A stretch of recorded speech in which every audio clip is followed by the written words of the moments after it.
Malam ini saudara-saudara saya akan mengajarkan satu materi untuk saudara. Saya beri judul The Power of Number atau kekuatan angka. Seperti kita ketahui saudara-saudara bahwa di dalam kitab suci kita itu banyak angka-angka. Termasuk kalau saudara membaca di dalam kitab Gilyahna, di sana diberitahukan bahwa Tuhan menyuruh kita yang berhikmat untuk menghitung bilangan binatang itu, dan bilangannya adalah 666. Itu angka, bicara angka. Dari angka tersebut kita akan menemukan sesuatu yang sangat luar biasa. Malam hari ini saudara-saudara, saya beritahukan kepada saudara sekalian bahwa teks Ibrani, ya ini huruf-huruf Ibrani, itu sangat berbeda dengan huruf Latin. Kalau huruf Latin, A, ya sudah A saja, B, ya sudah B saja, C, ya C. Tapi berbeda dengan huruf Ibrani.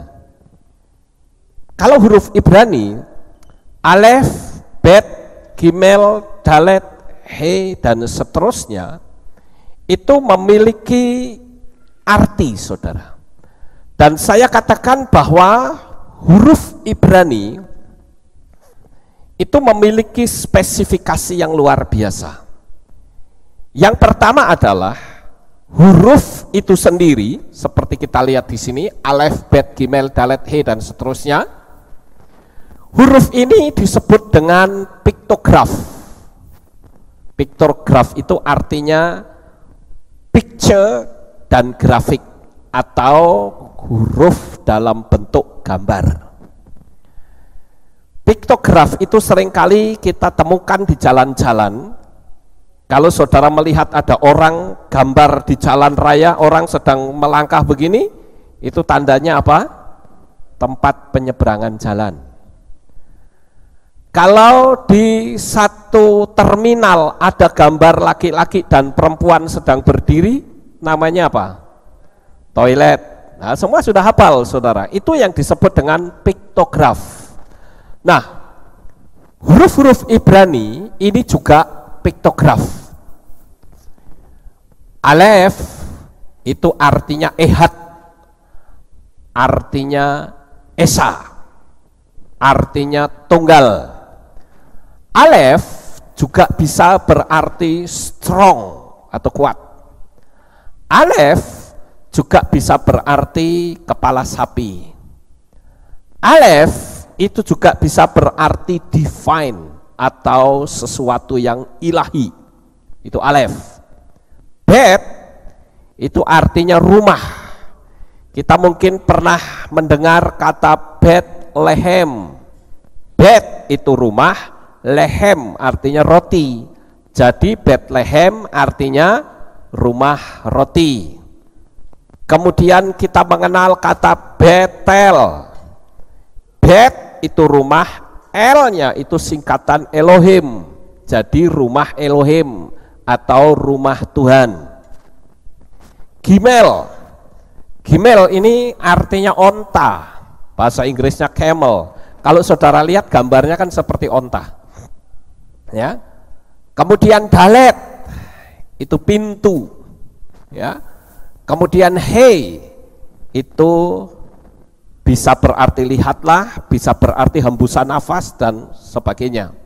Ada banyak hal yang kita bisa dapatkan dari huruf-huruf Ibrani. Nah, huruf Ibrani itu juga memiliki filosofi sendiri, saudara. Seperti yang tadi saya sebutkan, itu adalah filosofi dari setiap huruf. Bukan cuman Alef, Bet, Gimel, Dalet, cuman itu saja, tidak. Di samping dia membentuk sebuah gambar, dia juga memiliki filosofi.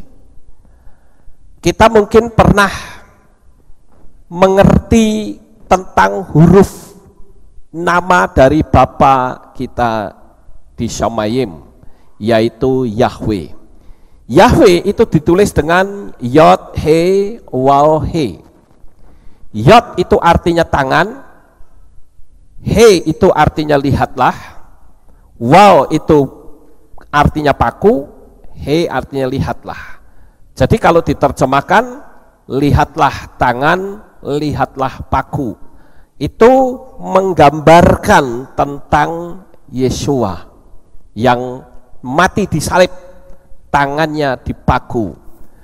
Nah saudara yang terkasih, huruf Ibrani itu tidak hanya terbatas pada soal gambar dan filosofi, tetapi di huruf Ibrani itu ada angka-angka. Seperti alef itu nilainya 1, bet nilainya 2, gimel nilainya 3, dalet nilainya 4, he nilainya 5, waw nilainya 6, zayin nilainya 7, het nilainya 8, tet nilainya 9, yod nilainya 10, dan seterusnya. Nilai-nilai dari setiap huruf itu disebut dengan gematria.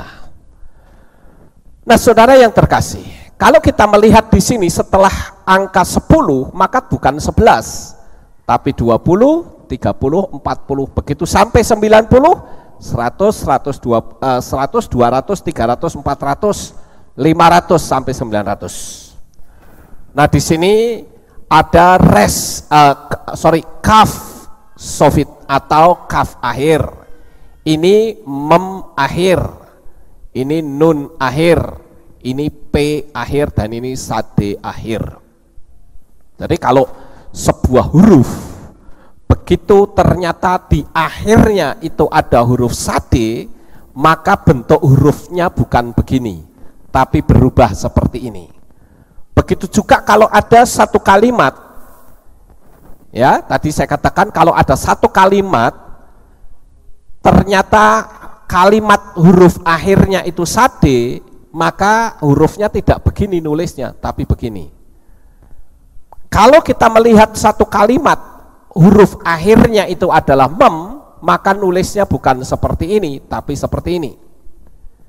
Ketika akhir kalimat itu huruf akhirnya adalah nun, maka nulisnya bukan seperti ini, tapi seperti ini. Sampai di sini paham saudara? Halo, paham? Oke, puji Tuhan. Kita lanjut. Nah, kalau kita mau meringkas huruf-huruf itu agar membacanya mudah adalah seperti ini. Alef nilainya 1. Bet nilainya 2. Sekarang kalau kita berkata samek, maka samek nilainya adalah 60. Kalau kita bilang mem, berarti nilainya 600. Ya. Jadi begitu saudara-saudara. Kalau kita bilang shin, berarti nilainya 300. Sampai di sini paham? Saudara tangkap aja dulu, ya. Gambar ini saudara tangkap saja, nanti saudara akan tahu maksudnya. Nah sekarang kita juga melihat di huruf-huruf Yunani. Ini ada alfa, beta, gamma, delta, epsilon, stigma, zeta, eta, theta, iota, kappa, lambda, munusi, dan seterusnya. Dulu saudara-saudara, ketika kita masih belum memanggil nama Bapak Yahweh, saya pernah belajar bahasa Yunani dari sebuah buku yang berjudul Koine. Itu sangat enak sekali untuk dipakai membaca atau belajar bahasa Yunani. Sehingga ketika saya sudah bisa membaca teks Yunani, pada waktu tahun 96 kalau tidak salah, saya mendapat kesempatan untuk ke Israel pertama kali. Saya ingat pada waktu itu kurs dolar itu masih 1.500 $1. Dan saya pergi ke Israel, sangat murah sekali, ada tur promosi dari salah satu tur di Indonesia ini dengan tur di Israel, dan ada sekitar 300 orang yang dipilih cuman 20 orang saja, dan saya termasuk orang yang dipilih untuk ikut tur tersebut. Sesampai di Israel, saya berpikir setidak-tidaknya saya pasti akan bisa membaca tulisan Yunani, saudara. Tetapi betapa terkejutnya saya ketika sampai di Israel, ternyata saya tidak menemukan huruf Yunani satu potong pun tidak ada. Yang ada hanyalah huruf Arab, huruf Ibrani, dan bahasa Inggris. Saya berpikir, ada apa ini? Katanya perjanjian baru ditulis dalam bahasa Yunani. Logikanya kita hidup dalam perjanjian baru, pasti banyak tulisan Yunani. Ternyata saya tidak menemukan tulisan Yunani satu kalimat pun. Tetapi saya tidak tahu jawabannya, saudara. Dari hari ke hari, dari tahun ke tahun, maka di tahun 2000 saat Bapak Yahweh memberikan pencerahan dalam hidup saya, untuk saya harus memberitakan nama besar Bapak Yahweh, disitulah ketika saya memberitakan, maka ada banyak hal yang tersingkap di pikiran saya, yang tadinya seolah-olah pikiran saya itu terselubung oleh tirai itu disingkapkan dan dibuang, sehingga saya bisa melihat sebuah gambaran yang nyata bahwa iman kita itu bukan berasal dari Yunani, tetapi dari Ibrani. Jadi apapun yang bernuansa Ibrani, itu berarti akar iman kita, bukan Yunani. Kalau Yunani itu sudah antisemitik, saudara. Rumputnya pun berbeda.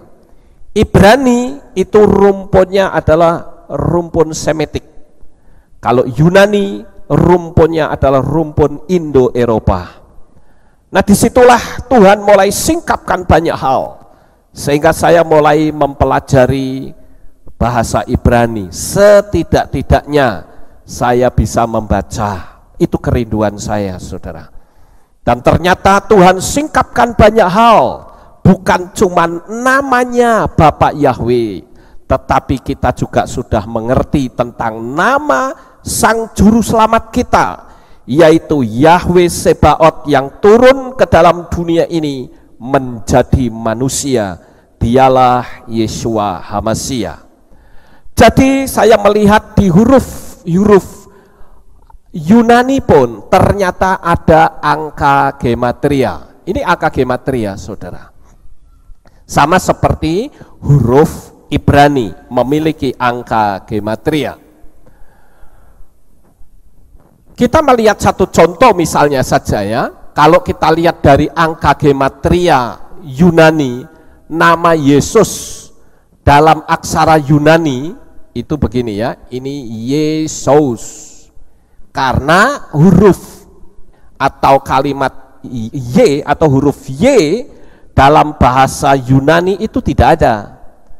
Kalau Y berarti nulisnya IE, membacanya IE. Kalau Ya berarti nulisnya IA, ya. Kalau Yo berarti nulisnya IO. Nah, ini kan seperti ini. Yesus itu punya nilai, ya. Nilainya adalah 694 gitu. Ini adalah nilai yang ada. Sekarang gematria Romawi. Huruf Romawi itu juga berbentuk aksara, ya. Berbeda dengan Ibrani dan Yunani, di mana setiap aksaranya dapat bernilai angka. Di dalam aksara Latin hanya aksara saja yang mempunyai angka, yaitu I 1, V itu 5, X itu 10, L itu 50, C itu 100, D 500, dan M 1000. Jadi tiap-tiap bahasa itu memiliki keunikan sendiri-sendiri, saudara. Nah, ini saya tunjukkan tentang angka gematria Romawi seperti ini, ya. Tetapi saya tidak akan membahas angka gematria Romawi. Forget it, kita lupakan saja. Karena itu bukan akar sumber kita.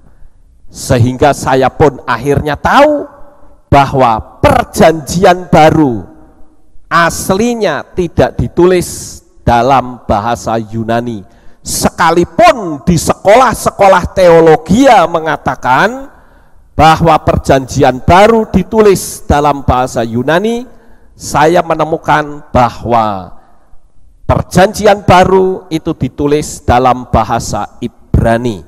Apalagi Petrus atau Kefa. Kefa ini adalah murid Yesua dari nelayan biasa yang tidak pandai berbahasa Yunani. Mustahil dia menulis perjanjian baru dari bahasa Yunani. Tidak mungkin, saudara. Tetapi saya malam ini tidak akan membicarakan hal itu, tapi yang saya bicarakan adalah keunikan dari huruf Ibrani. Nah, saya ambil contoh keunikan huruf Ibrani yang memiliki angka gematria. Coba saudara perhatikan. Ya, sekali lagi saya sampaikan di sini, gematria adalah ilmu menghitung nilai pada suatu kata atau frasa dengan keyakinan bahwa kata-kata atau frasa bernilai sama, mempunyai hubungan tertentu satu dengan yang lain.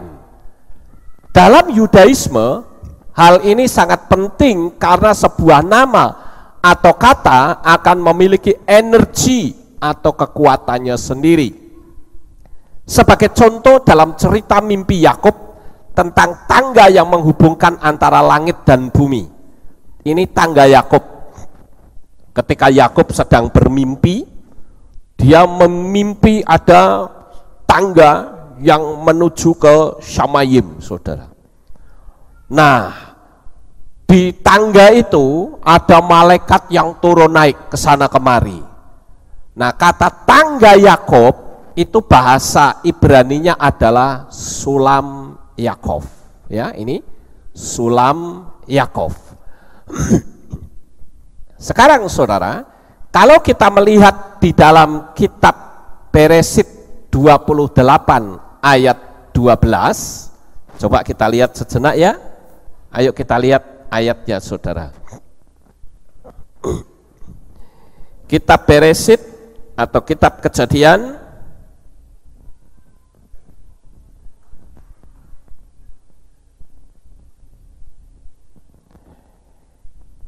Kitab Beresit atau Kitab Kejadian, sebentar saya cari ya, Kitab Kejadian pasal 28 ayatnya yang ke-12, beginilah bunyinya. Dan dia bermimpi, dan tampaklah sebuah tangga didirikan di atas bumi, dan ujungnya sampai langit. Dan tampaklah para malaikat Elohim sedang naik turun di atasnya. Nah, dari ayat ini saudara, kita menemukan kata tangga di mana Yakub mendapatkan mimpi. Tangga itu bahasa Ibraninya adalah sulam. Kemudian kata sulam kita hitung pakai angka gematria. Tangga tadi dihitung dalam angka gematria Ibrani ternyata memiliki nilai seperti ini. Samek itu nilainya 60, Lamet nilainya 30, Mem nilainya 40, totalnya 130. Sekarang mari kita lihat kata Ibrani untuk Sinai. Sinai ya memiliki nilai numerik yang sama meskipun terdiri dari huruf yang berbeda. Unik ya saudara, hurufnya beda, tapi nilainya bisa sama. Saudara perhatikan, Samek nilainya 60, Yod nilainya 10, Nun nilainya 50, Yod nilainya 10, total 130. Oleh karena itu, salah satu interpretasi tangga Yakub atau Jacob's Ladder dapat dihubungkan dengan pemberian Torah kepada Bani Israel di Gunung Sinai. Jadi ada keterkaitan antara tangga Yakub dengan peristiwa yang terjadi di Gunung Sinai. Itu unik sekali, saudara. Ya, nah ini dia. Seperti di kitab Beresit 31 ayat 18. Saya akan baca untuk saudara. 31, 18.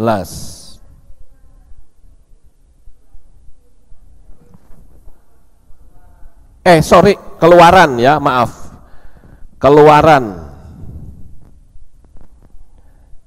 Keluaran atau Shemot pasal 31 ayat 18.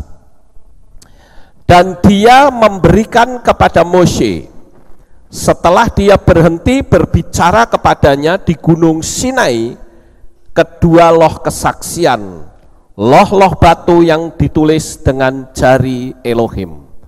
Jadi kata tangga dan kata Sinai itu memiliki nilai yang sama. Jadi ada keterkaitan antara peristiwa Yakub yang mimpi dan peristiwa yang ada di Gunung Sinai. Ada hal yang cukup menarik lagi, yaitu penulis Perjanjian Baru juga menggunakan metode gematria. Misalnya penerapan dalam penulisan silsilah Yeshua HaMasyiah dalam hubungannya dengan sejarah Israel. Matius menghubungkan Yeshua dengan Daud, bapak leluhurnya saat menjadi manusia ke bumi ini. Di dalam kitab Matityahu atau kitab Matius pasal 1 ayat yang ke-17. Ya, di kitab Matityahu atau Matius 1 ayatnya yang ke-17. Jadi dari Avram sampai Daud seluruhnya ada 14 generasi. Dan dari Daud sampai pembuangan ke Babylon ada 14 generasi. Dan dari pembuangan Babylon sampai Hamasyiah ada 14 generasi. Saudara perhatikan kata 14. Ini 14 keturunan dari Abraham sampai Daud. 14 keturunan dari Daud sampai pembuangan ke Babel. 14 keturunan dari pembuangan ke Babel sampai Hamasyiah. Oleh karena itu, kata Daud ini bisa memiliki nilai yang sama dengan angka 14 ini. Dalet nilainya 4, waw nilainya 6, dalet nilainya 4, jumlah adalah 14. Sangat unik sekali bukan, saudara-saudara? Ada saling keterkaitan. Nah sekarang kita lihat begitu juga dengan Yeshua. Yeshua, saudara-saudara, itu memiliki nilai 386. Yod, Shin, Waw, Ayin. Ya, sangat luar biasa sekali. Tetapi saudara, nilai tulisan atau nama Yeshua yang 36 ternyata sama dengan huruf Shem Elohei. Shem Elohei itu artinya nama Tuhan. Saudara bisa bayangkan, nama Tuhan dengan nama Yeshua itu sama, 386, Shin 30, mem 40, alef 1, lamet 30, he 5, yod 10, 386. Tetapi kita melihat kata Yahweh in Messiah atau Yahweh be-Mesia itu juga nilainya sama. Yod itu 10, he itu 5, waw itu 6, he itu 5, bet itu 2, mem itu 40, shin itu 30, yod itu 10, het itu 8. Nilainya 386. Sama. Jadi kalau begitu saya katakan Yahweh dalam Mesias itu sama dengan Yesua. Nama Tuhan juga sama dengan Yesua. Oleh karena itu saudara, dari huruf-huruf ini maka sangatlah jelas bahwa nama Tuhan yang benar adalah Yesua. Amin. Melalui nilai atau angka, maka di situ kita mematahkan semua argumentasi manusia yang mengatakan bahwa Yahweh yang menjadi manusia itu ada yang mengatakan oh namanya Yahusa. Ada juga yang mengatakan oh namanya Yahshua. Ada yang mengatakan namanya Yehoshua. Dan orang mengatakan it's okay no problem. Itu hanya sebuah padanan kata atau satu kesamaan logat, gak masalah. Mau Yesua boleh, mau Yahshua boleh, mau Yahusua boleh, mau Yesua juga boleh, sembarang. Dan saya katakan kalau kita tidak mengenal angka gematria, kita bisa saja berkata nggak apa-apa, ya, nggak masalah. Mau Yahshua boleh, mau Yehoshua juga boleh, mau Yahusa juga boleh, karena kita tidak mengenal angka atau tidak mengenal gematria. Walaupun memang ada orang yang kadang ngotot, oh yang benar Yesua, enggak, yang benar Yesua, ribut sendiri saudara. Tapi ada juga yang tidak mempermasalahkan. Ada yang mengatakan, oh Yahshua juga enggak apa-apalah, toh kita orang goyim, salah-salah dikit dia maklum. Ada yang bilang begitu. Saya pun mengatakan silahkan saja kalau orang mau mengatakan begitu. Tapi kalau ditanya yang paling tepat itu yang mana, baru kita pakai nilai gematria, akan ketahuan tepatnya itu yang mana. Sekarang pertanyaan saya, apa yang saya sampaikan ini saudara paham atau tidak? Paham. Kita lanjut saudara. Ya, begitu juga dengan Yesua. Saya ulang ya, Yesua nilainya 386. Nama Tuhan juga sama 386. Yahweh be-Mesia juga 386. Jadi pertanyaannya, kalau tulisan Yod Shin Wo Ayin saya ganti dengan Yahshua, saudara nilainya jadi 386 atau tidak? Tidak mungkin jadi 386 saudara. Yang lebih lucu lagi, ada orang yang mengatakan Yahshua ngotot, lalu saya tanya, kalau Anda berkata Yahshua, itu tulisan Ibraninya seperti apa? Dia berkata tulisan Ibraninya adalah Yod He Waw Shin Ayin. Saya bilang salah. Yod He itu membacanya Yah, itu betul.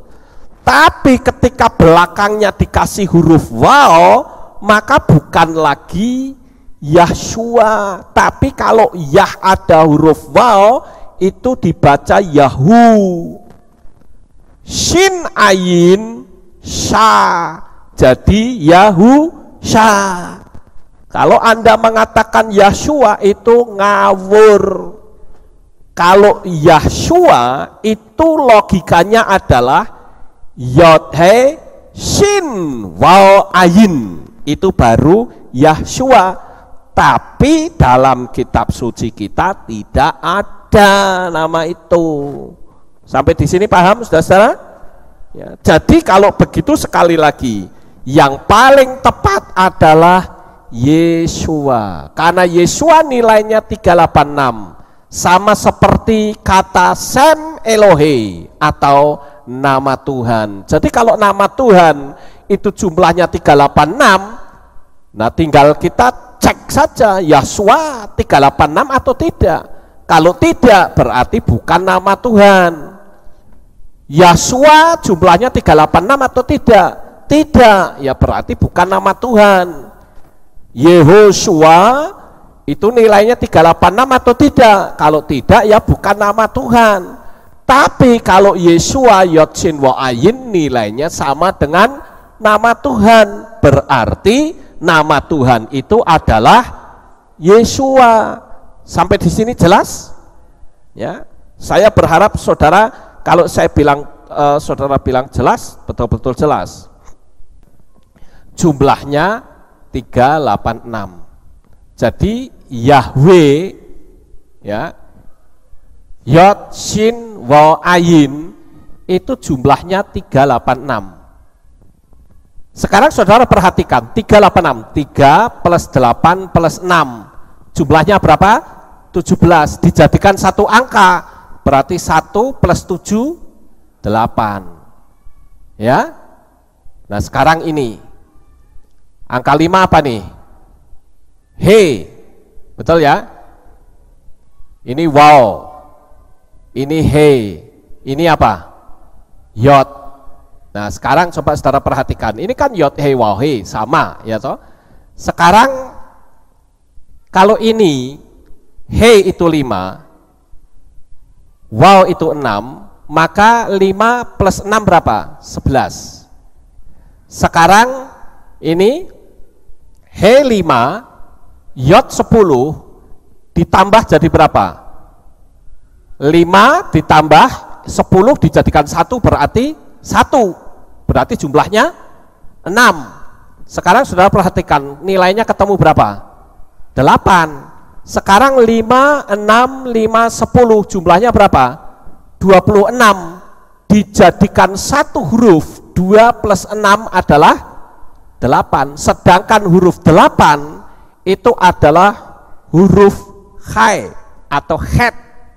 Itu nilainya 8. Paham nggak saudara? 8 itu huruf Het, dan Het itu artinya kehidupan. Jadi kalau orang percaya kepada Bapa Yahweh, maka dia akan memperoleh kehidupan. Amin. Lah kalau yang tidak percaya Yahweh gimana? Ya kematian, ya toh. Jadi saya katakan orang mau selamat ngotot menolak Yahweh itu sudah mustahil, impossible saudara. Tidak mungkin orang itu bisa selamat. Ya. Jadi sekali lagi kalau kita melihat di sini huruf Yod He Waw He nilainya sama 386, 3 plus 8 plus 6 17, 1 plus 7 8, Yod He Waw He ini juga jumlahnya sama 8. 8 adalah angka kehidupan. Haleluya. Amin. Puji Tuhan. Ini luar biasa saudara. Ya. Nah sekarang bagaimana dengan Jesus Christ? Orang Kristen masih ngotot pakai Yesus Kristus. Nah, sekarang saya akan convert kata Jesus Christ dalam bahasa Inggris di Google Translate, ya. Google Translator ini ya, kata English Jesus Christ, kemudian saya translate masuk ke bahasa Ibrani, Ternyata saya menemukan di sini tulisan apa? Ayo, siapa yang bisa baca ini? Ini apa ini? Elohim. Terus? Ini apa? Adirim. Jadi kata Jesus Christ kalau diterjemahkan dalam bahasa Ibrani di Google Translate, maka akan ketemu kata Elohim Adirim. Apa sih Elohim Adirim itu, saudara? Ternyata kata Elohim Adirim itu artinya Tuhannya orang sombong. Kata adir itu artinya orang yang meninggikan diri. Sampai di sini paham? Nah, bagaimana dengan saudara mungkin yang mendengar pernyataan saya ini? Karena ini di record untuk YouTube ya, dipublikasikan di YouTube. Bagaimana saudara-saudara yang sampai hari ini masih bertahan dengan Yesus Kristus? Ayo, apakah saudara itu mau tetap bertahan dalam kesalahan, atau setelah mengerti huruf ini saudara tetap ngotot dan berkata pokoknya? Ya kalau sudah jurus pokoknya ya sudah, karepmu dewek gitu ya, terserah Anda, risiko ditanggung sendiri. Tapi kalau saya sudah ngerti nama asli, saya lebih baik memanggil dengan panggilan yang asli. Kalau saudara punya mobil, mobilnya rusak, saudara mau ganti spare part, pengen yang asli atau yang KW2? Yang asli, nggak mungkin mau KW2, saudara, cepat rusak. Nah begitu juga soal nama, saudara. Nama Yahweh, nama Yeshua itu harus kita pahami dengan baik, apalagi kita ngerti nilai gematria. Nilai gematria itu secara pribadi saya membahasakannya adalah didigitalkan. Ya, saya ambil contoh. Saya orang teknik ya, saya orang elektro. Jadi saya ngerti dunia digital. Saudara tahu, sinyal digital itu patah-patah begini. Ya, jadi kalau meleset sedikit, dia nggak bisa terima. Harus flat bentuknya. Tapi beda kalau analog. Pertanyaannya, lebih akurat mana antara digital dan analog? Ayo jawab. Pasti lebih akurat digital, saudara. Kalau analog itu melengkung-lengkung seperti ini, ada toleransinya seperti ini. Kalau digital tidak ada, flat dia bentuknya. Ya. Nah ini juga begini, internet ini juga digital semua, saudara. Kemudian saya ambil contoh lagi, ada pemancar atau transmitter analog, ya, dipancarkan, diterima oleh televisi dengan antena seperti ini. Kemudian ada pemancar atau transmitter digital, sama-sama frekuensinya UHF, sama, diterima di televisi dengan antena yang sama, tetapi ada penerima digital. Sekarang kalau saya tanya, lebih jelas mana analog yang atas apa digital yang bawah? Pilih. Atas atau bawah? Bawah pasti. Karena digital itu flat. Ini dalam dunia elektro, saudara. Kalau saudara ngirim uang ke teman gitu ya,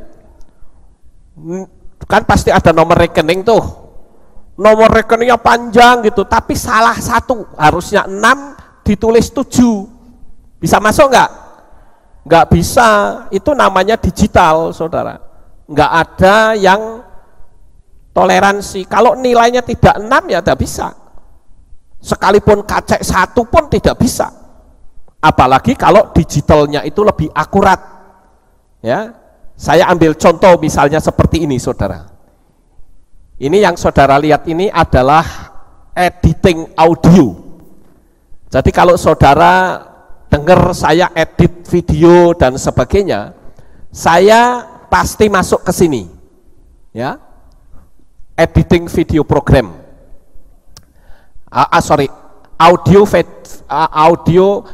editing program, ya, editor. Jadi ini adalah getaran-getaran suara, saudara.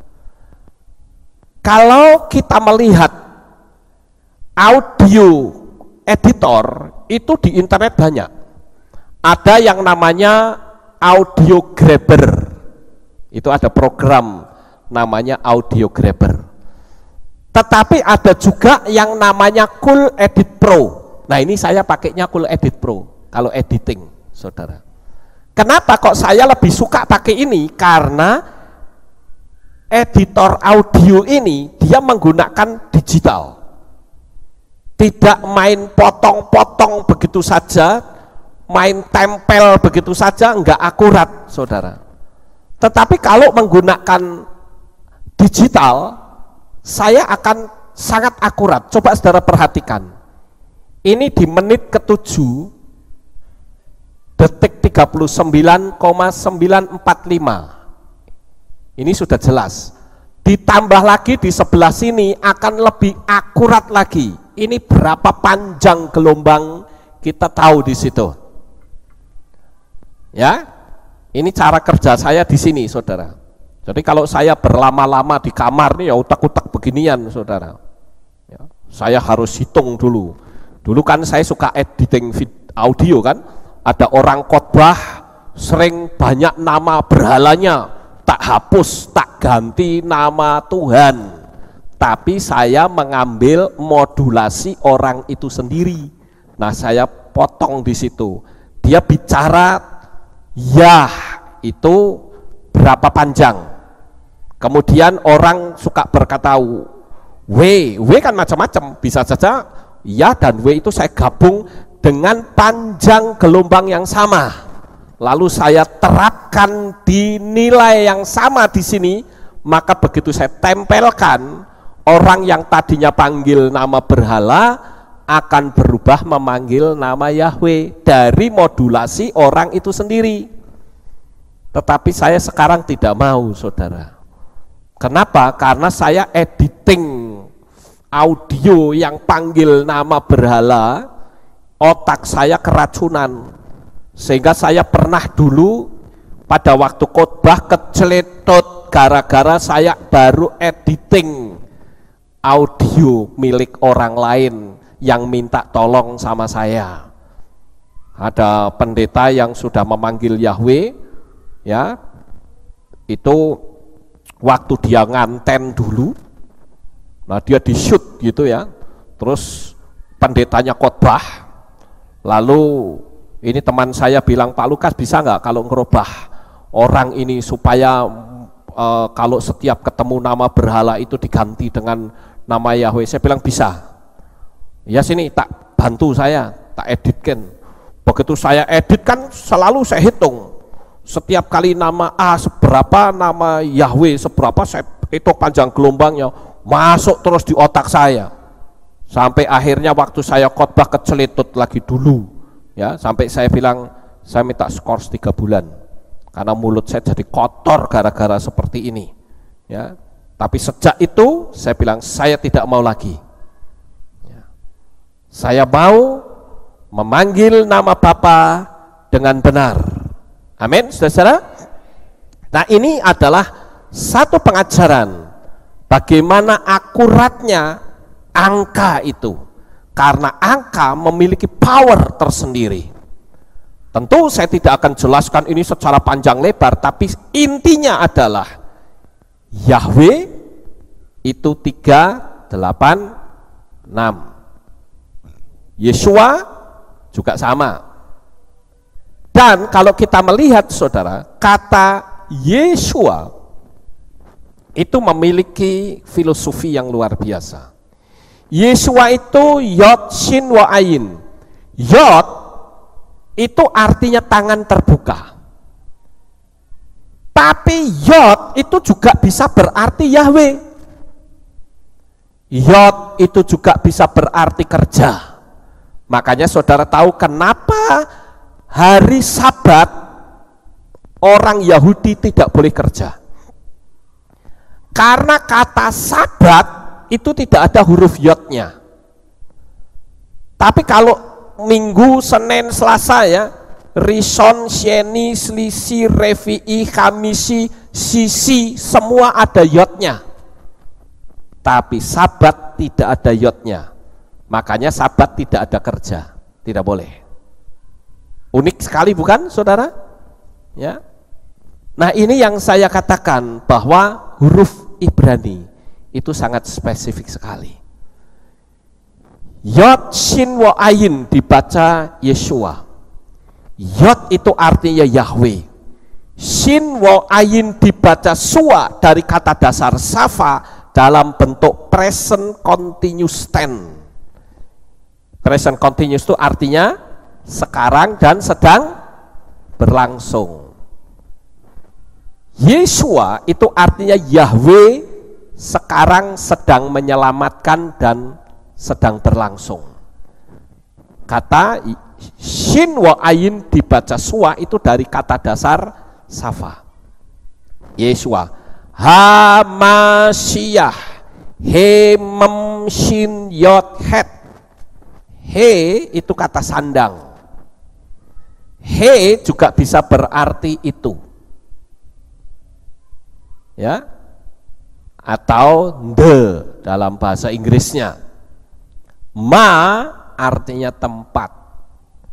Sia dari kata dasar yang sama, dari kata dasar Safa dalam bentuk future yang akan datang, yang artinya menyelamatkan.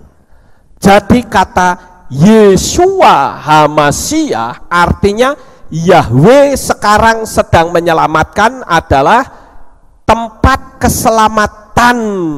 Siapa? Keselamatan kita. Kapan? Kelak kalau kita mati. Amin. Melalui Yeshua Hamasiyah, saudara dan saya sudah dipastikan keselamatannya. Haleluya. Sekarang kata Yeshua, Yod itu kepalanya 1, Shin itu kepalanya 3. Ingat kalau saya berdoa syafaat, berdoa penutup, doa imam, tangan saya begini ya, begini ya, begini. Ini huruf Shin saudara. Ini membentuk huruf Shin. Coba kalau saudara perhati, kalau saya berdoa apa namanya terakhir, Yevarecha Yahweh wa yismerecha, selalu tangan saya begini. Ini bukan saya tangannya mau dibikin macam-macam, ini bentuknya Shin saudara. Shin itu artinya menjaga, melindungi. Jadi ketika tangan saya begini, berarti sama saja saya berdoa mentransferkan energi ilahi untuk menjaga hidup saudara. Amin. Ya. Shin itu 3 kepalanya, Yod 1, Wow kepalanya 1, Ayin kepalanya berapa? 2. Jadi Yeshua kepalanya 7, persis seperti kaki Dian ini, kepalanya 7 saudara. Amin. Apakah ini sebuah kebetulan? Saya yakin tidak. Ini bukan satu kebetulan. Nah saudara yang terkasih, demikianlah yang saya bisa sampaikan kepada saudara sekalian. Bapak Yahweh memberkati saudara. Haleluya. Malam hari ini saudara-saudara, sebelum kita, jangan dimatikan dulu Som, sebelum kita akhiri, saya ingin meminta untuk, ini ada 2 mempelai Hamasiyah dari desa Bangunemo. Kemarin hari Senin dia ikut rapat sinode di sini. Kalau saudara tahu pelayanan para mempelai Hamasiyah ini sangat luar biasa saudara. Kemarin ada yang bertanya, ini namanya adalah Bapak Pendeta Sargon Batekon bersama dengan Ibu, dan satunya lagi adalah juga seorang pendeta yaitu Ibu Rita Lamudia. dia bisa menerima Yahweh itu bukan karena nonton YouTube, bukan. Tetapi dia menerima Yahweh itu karena mendapat langsung dari Bapak Yahweh. Untuk itu saya ingin Pak Sargon bersama Ibu dan Ibu Rita bisa maju ke depan sini, supaya jemaat yang mungkin belum kenal bisa melihat wajah para mempelai ini, untuk nanti saudara dengar sedikit kesaksian bagaimana sih mereka bisa mendengar atau mengerti nama Yahweh. Silahkan maju ke depan. Nah, nanti gini ya, begini saudara, Pak Sargon ini akan menceritakan bagaimana sih kok bisa mengenal nama Yahweh itu. Kemudian nanti Ibu Rita akan menceritakan perjuangan pelayanan di Desa Bangunemo. Saudara pasti akan ngeri mendengarnya. Pelayanannya itu jangkauannya jauh sekali, ratusan kilometer. Sedangkan kita yang di Magelang kadangkala yang nggak sampai 5 kilo saja malesnya luar biasa. Nah sekarang kita dengar saja ya. Mari Pak Sargon silakan bercerita dari mana asalnya Bapak mengenal nama Yahweh. Silakan. Baik Bapak dan Ibu, sebelumnya saya ucapkan terima kasih dan salam. Iya. Baik Bapak dan Ibu, kalau kami bisa terima nama besar Bapak Yahweh, kami tidak dipengaruhi oleh gereja lain, kami tidak dipengaruhi oleh hamba-hamba Tuhan, bahkan kami tidak pernah mendengar ajaran tentang nama Bapak Yahweh. Tetapi kami memulai satu pelayanan dengan pelayanan biasa. Ada orang membutuhkan doa, kami doa. Tiba-tiba dalam pelayanan seperti itu, anak saya yang ketiga, umur 24 sekarang, 24 tahun, tiba-tiba dalam pujian penyembahan, Bapak Yahweh berbicara melalui anak itu. Tetapi kami belum mengerti. Kami tidak tahu apa maksud di dalam ucapan-ucapan itu. Kami pernah berdoa, suara Tuhan datang melalui anak itu, dia katakan, hamba-hambaku kuutus ke Lemelu. Saudara tahu tempat itu adalah satu tempat yang sangat terpencil dan jauh dari semua desa-desa yang ada. Kami tidak peduli. Saya sendiri tidak terlalu yakin. Kami pelayanan berikut, suara itu muncul, hamba-hambaku kuutus ke Lemelu. Cuma demikian. Kami tidak peduli. Yang ketiga kali, suara itu muncul, hamba-hambaku kuutus ke Lemelu. Dari situ mulai kami sepakat, kita harus pergi ke tempat itu. Saudara tahu jarak tempat tinggal kami dengan tempat itu, Lemelu, ya hampir 100 km. Jalannya tidak bagus. Tetapi kami harus sepakat 6 orang kami pergi ke tempat itu. Saudara, di tempat itu kami masuk nginap di rumah gembala. Gembala di tempat itu tanya, kalian datang di tempat ini dalam rangka apa? Saya menjawab, kami juga tidak tahu. Malamnya kami masuk pujian penyembahan. Sesudah itu kami istirahat. Besoknya kami ibadah bersama seperti begini. Ada seorang ibu yang maju di depan. Kami mulai berdoa, doakan ibu itu yang sakit. Lalu suara itu muncul kepada anak itu. Hamba-hambaku mundur. Ya.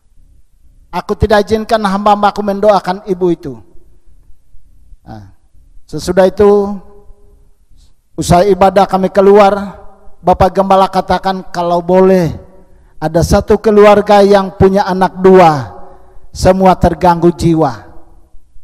Satu dikurung, satu diikat. Kami pergi ke rumahnya, kami doakan. Sementara kami doa, suara itu muncul, hamba-hambaku mundur, aku tidak izinkan. Ya, kami jadi bingung, bahkan tambah bingung. Kami kembali ke penginapan. Kami masuk pujian penyembahan, masuk malam ketiga. Malam ketiga jam 4 subuh kami masuk pujian penyembahan. Dari situ kami tahu rencana Tuhan. Tuhan katakan hamba-hambaku kubawa di negeri ini, sebab di negeri ini kubukakan 1/8 penguasa yang ada di jagat raya. Mulai mempelai Rita, ambil buku, ambil pulpen, mulai catat. Yang disingkapkan pertama, kekuatan raksasa, mulai dicatat. Saudara, kalau kami bersaksi dari awal pelayanan, 1 hari 1 malam tidak habis peristiwa yang kami lewati dalam pelayanan. Tapi singkat-singkat, malam itu Tuhan katakan di tempat ini kubukakan 1/8 penguasa yang ada di jagat raya. Namanya dan cara kerja kuasa kegelapan untuk mengikat gereja Tuhan. Kita tahu kalau kekuatan sesembahan kita ada di nama. Jika kita sebutkan nama Bapa Yahweh, kekuatan ada di nama itu. Kita katakan dalam nama Adonai Yesus Masih ada kekuatan, iblis bisa lari. Kekuatan iblis ada di nama. Bapa Yahweh bukakan nama-nama iblis itu. Nah, Bapak dan Ibu, 5 hari kami di tempat itu, lalu kami kembali. Suara itu muncul, katakan hamba-hambaku kembali ke tempat penginapan. Lakukan doa dan puasa 14 hari, siang malam. Tidak makan, tidak minum selama 14 hari. Setelah 14 hari, kami terus dalam pelayanan. Tuhan mulai bukakan 7 malaikat Lucifer. Jika kalian pernah mendengar malaikat Rosario, itu masih di bawah. Jika kalian pernah mendengar Maria Marguela, itu bawahan yang paling rendah. 7 malaikat Lucifer itu bawahan Lucifer, Lucifer yang paling atas. Dibukakan semuanya, cara kerjanya, nama-namanya semua. Nah, saudara yang terkasih, dari situ muncul janji Tuhan kepada kami, saatnya aku akan membukakan nama Lucifer. Suara Tuhan datang, dia katakan saatnya aku akan membukakan nama Lucifer. Kami terus pelayanan. Lalu satu ketika kami masuk dalam pujian penyembahan, kami punya tim banyak orang. Dari GBI, dari Pantekosta, dari Protestan, dan dari gereja yang kami tinggalkan GABK. Kami bertiga dengan anak itu. Lalu saudara yang terkasih, dari situ Bapak Yahweh katakan begini, hamba-hambaku, sebelum nama Lucifer kubukakan kepada hamba-hambaku, kubukakan dulu namaku. Ya, kami mulai terus dalam pujian penyembahan. Lalu Bapak Yahweh sendiri katakan, namaku Yahweh. Di tengah-tengah pujian dan penyembahan, suara Bapak Yahweh melalui anak yang dia pakai itu, dia katakan namaku Yahweh. Lalu dia katakan, dan jika hamba-hambaku mendengar sebutan Yehova, itu bukan namaku, itu dialek, itu logat. Dan jika hamba-hambaku mendengar sebutan Yehuwa, itu bukan namaku, itu logat, itu dialek saja, tetapi namaku Yahweh. Nah, saudara yang terkasih, tepatnya tanggal 11 Oktober tahun 2013, kami dari satu kelompok yang terdiri dari Gereja Betel, GPDI, Protestan, mulai satu persatu mundur. Di kelompok ini ada 4 orang gembala, termasuk Ibu Rita dan 3 orang gembala yang ada di Gereja Betel. Mereka bertiga mundur karena nama itu. Gembala Rita terus bertahan. Tetapi saudara yang terkasih,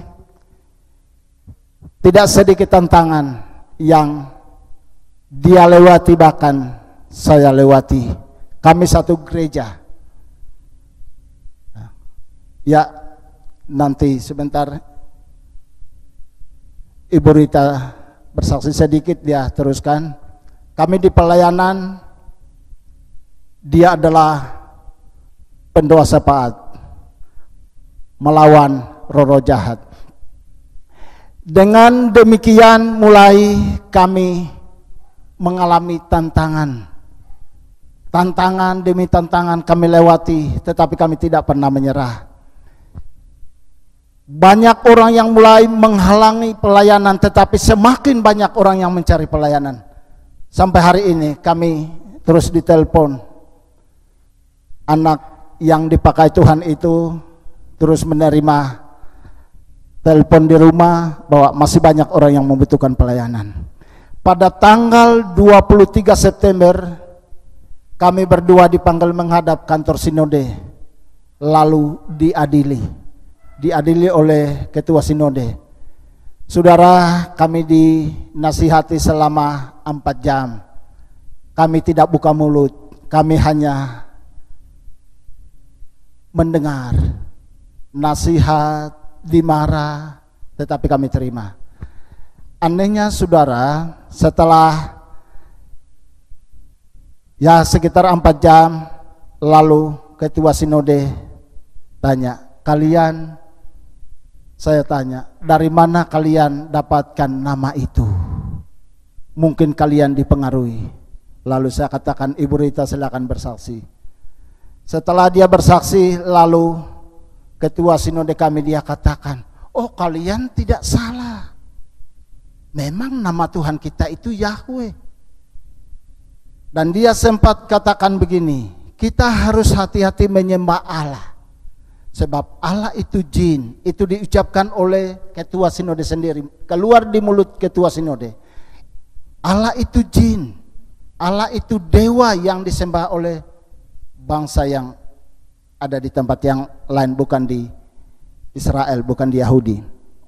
Lalu dia katakan, kalian jangan tinggalkan pelayanan, sekalipun kalian ditolak, diperlakukan yang tidak wajar, kalian jangan tinggalkan pelayanan, sebab yang kalian bawa dalam pelayanan itu adalah nama Tuhan kita.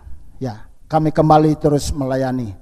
Lalu kemudian pada tanggal 14 Oktober kami dibawa di persidangan, sidang sinode seperti yang kemarin, tetapi sidangnya dihadiri sekitar 500-an orang, hamba-hamba Tuhan sekitar 200-an, karena termasuk gereja yang besar. Lalu saudara yang terkasih, mulai kami diadili. Kami diperhadapkan dengan 7 hamba Tuhan pengerja sinode. Saudara, maunya mereka mempermalukan kami di hadapan orang banyak, tetapi sebaliknya, bukan kami yang menjadi malu di saat kami dihakimi, tetapi dari 7 hamba Tuhan tidak ada yang berani buka mulut untuk mengatakan kesalahan-kesalahan kami, tetapi sebaliknya mereka yang mulai dipersalahkan melalui seorang hamba Tuhan yang ada di Madura yang diundang pada waktu itu. Lalu saudara yang terkasih, dengan demikian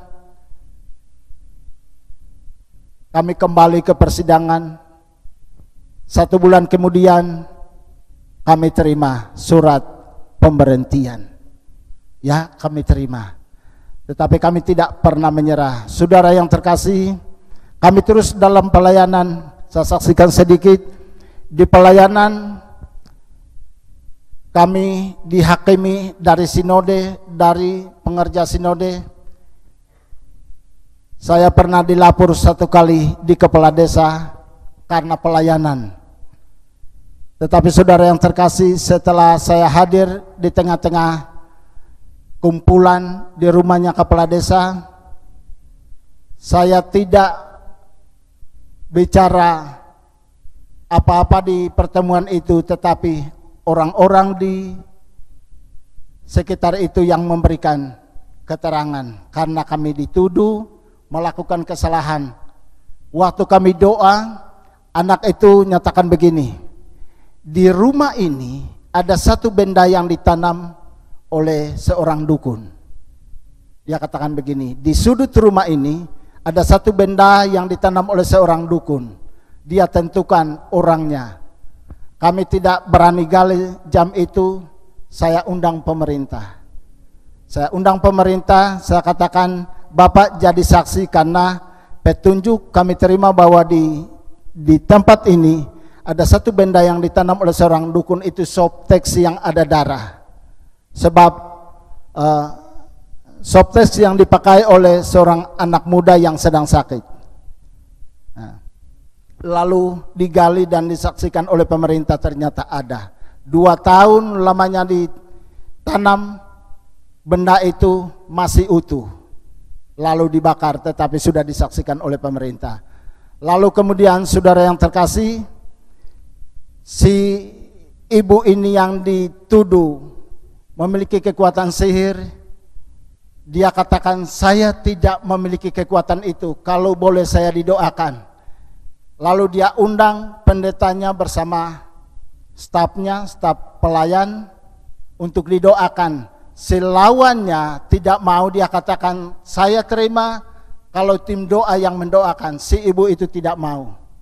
Dia undang pendetanya, didoakan, tidak ada apa-apanya. Lalu si pendetanya katakan begini, tunggu 1 bulan, jika tidak ada yang terjadi, tuntut nama baik. Lalu 1 bulan tidak ada yang terjadi, dia lapor. Katanya kalau tidak beres di pemerintah desa, dia di kepolisian. Tetapi saudara, setelah kami dipertemukan, saya belum buka mulut, orang itu sudah menyerah. Dia katakan, ya kalau boleh kita berdamai saja, tidak usah kita permasalahkan lagi. Kemudian belum lama kami mendoakan seorang ibu yang dari gereja Betel. Pendetanya tidak mau, dia lapor ke pemerintah, kami diadili. Tetapi puji Tuhan, sekalipun demikian, ibu yang tidak berdaya itu sampai sekarang dia masih hidup. Tetapi kami diperlakukan seperti itu. Tetapi Bapak dan Ibu, kami tidak pernah menyerah, sekalipun tantangannya seperti itu. Tetapi kami tidak pernah menyerah. Kami terus maju dan maju untuk melayani. Oleh karena nama Bapak Yahweh, kami harus difitnahkan segala yang jahat. Jadi puji Tuhan Bapak dan Ibu yang hidup di kota seperti ini, memang tidak sedikit tantangan. Tetapi jangan pernah menyerah, jangan takut. Sebab nama Bapak Yahweh yang kita sanjung hari ini adalah Bapa yang berkuasa menolong, menyertai kita sekalipun dalam kesulitan. Jadi itu yang kami alami dalam pelayanan. Puji Tuhan. Shalom. Ada pepatah kuno katakan begini, biar anjing menggonggong kapilah berjalan terus. Sekali Yahweh, selamanya Yahweh. Ada sukacita yang besar dalam pelayanan ketika Bapak Yahweh mengutus kami. Kami bukan orang pintar, bukan latar belakang sarjana, tetapi kami dalam pendidikan yang rendah. Tetapi Tuhan tidak melihat itu, Tuhan melihat hati. Kami yang berenam, 5 orang bisa bawa sepeda motor, saya tidak. Berenam cuma memiliki sepeda motor 2. Kadang-kadang perjalanan yang jauh, saya pribadi nitip. Di tengah jalan saya nunggu antrian, diantar balik pulang. Tetapi ketika Ibu Leli pada waktu hamil, dia harus satu sepeda motor 3. Bapak sama ibu kemudian dia di tengah. Tetapi itu tidak pernah mematahkan semangat kami. Kami berjuang bukan atas keinginan kemauan kami, bukan kepentingan pribadi kami, tapi untuk semua orang. Sekalipun perjalanan dia sampai 100-an kilometer, 50 kilometer, kadang-kala kami harus nginap seminggu, kami tidak pernah menyerah. Berpuasa untuk pelayanan itu bagian dari pelayanan. Kami tidak pernah mundur. Pelayanan kami, pelayanan kasih. Bapak Yahweh berikan kepada kami dengan cuma-cuma, kami berikan dengan cuma-cuma. Saatnya akan tiba kita berdoa bersama. Jika Bapak Yahweh mengizinkan, tim ini akan melangkah bersama untuk pemulihan, pembebasan di kota Magelang ini. Sebab setiap kota punya penguasa. Kenapa kebenaran tidak pernah dimengerti dan dipahami, diterima oleh gereja Tuhan di masa kini? Itu bukan keinginan mereka, tetapi ada roh yang mengikat. Satu roh punya kekuatan 3.000 anak buah, paling sedikit ada 24.000. Jika satu pribadi diikat oleh 5 roh kali 3.000, berapa setan yang ada dalam pribadi orang itu? Itu kami tidak bicara sombong, tetapi itu kami menyampaikan supaya kita yang sudah terima nama Bapak Yahweh jangan pernah mundur, jangan pernah menyerah. Fitnahan, tantangan dan masalah semakin hari semakin bertambah, tetapi kuasa Bapak Yahweh juga semakin hari semakin luar biasa. Itu yang kami dan rasakan. Kami dikeluarkan dari gereja asal hanya berdua. Saya diadili dengan 7 anggota sinode, dipilih kamu tetap ke tim doa atau menjadi gembala. Saya cuma katakan begini, selama saya melayani, kedua tugas ini tidak pernah terbengkalai. Tetapi kalau bapak-bapak memaksakan memilih salah satu di antara 2, saya harus ke tim. Sebab kebenaran sudah disingkapkan. Saya dengar sendiri, mata saya melihat dan saya merasakan. Saya menderita penyakit kista 1 tahun 2 bulan 4 hari. Bukan dioperasi oleh dokter, tapi Bapak Yahweh yang operasi sendiri. Saya tidak keluar uang. Yang saya keluarkan hanya waktu dan menyerahkan hati saya untuk Tuhan. Yang dikatakan begini, kamu jangan pernah bersungut dengan penyakitku, hai hambaku, tetapi setia melakukan perintahku, dalam waktu yang dekat aku akan angkat penyakitmu. Saya mulai memakai logika saya. 1 hari bagi Tuhan, 1000 hari bagi manusia. Apakah saya masih memperoleh kesempatan kesembuhan itu? Hanya 3 hari suara itu datang. Kami dipanggil pelayanan, masuk pujian penyembahan. Suara Tuhan katakan, hamba Korita berlutut, aku akan angkat penyakitmu. Saat itu juga penyakit saya hilang. Mungkin di tempat ini ada yang menderita penyakit. Saya mau katakan hari ini, jika kita sedang mengalami hal itu, berarti Bapak Yahweh mengasihi kita. Sebab kasih Bapak Yahweh tidak seperti dengan kasih yang Tuhan atau manusia berikan kepada kita. Ada yang katakan, barang siapa aku kasih, ku tegur dan ku hajar. Kita harus membayar harga. Ketika dalam segala persoalan dan tantangan, yang kami lakukan adalah menangis di kaki Tuhan. Bahkan di tim ini saya seringkali dapat teguran, sebab saya orang paling pemarah. Kalau orang itu salah memang saya harus katakan kesalahannya. Tetapi ketika dalam doa pelayanan pujian dan penyembahan dikatakan, kenapa hatimu marah? Bukankah engkau menerima dengan cuma-cuma? Lakukanlah dengan cuma-cuma. Jangan balas marah dengan amarah, tetapi balas amarah dengan kasih. Temperamen masa lalu saya seperti itu saya tidak bisa terima. Tetapi dengan berjalannya waktu, dengan menyerahkan hidup bagi Bapak Yahweh, Bapak yang menolong saya. Untuk itu jangan pernah menyerah sekali lagi. Sebab ke depan masih ada banyak tantangan.